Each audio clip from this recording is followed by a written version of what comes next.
pre. May sadya sana ako sa'yo eh. Importante lang. Teka, bakit parang may alcohol ka dyan? Saka parang nagulat ka. May tissue ka dyan. Ay, wala to pre. Nag-ano lang sana ako ng sugat. May sugat kasi yung dito ko pa ako eh.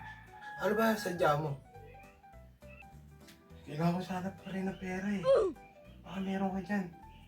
Kasi naniningil kasi yung sa motor na kinuha ko. Kailangan bayaran. Baka meron ka dyan. Kahit magkano lang para makahulog lang ako.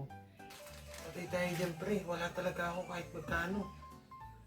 Kahit piso talaga. Wala akong trabaho eh. Saka nagagamot lang sana ako ng sugat ko eh. Kaya ako may alcohol eh. Isa ka na. Saka kailangan ko na magkamot eh. Sige na, lumabas ka na. Wala talaga akong papero sa iyo. Ganun ba pre?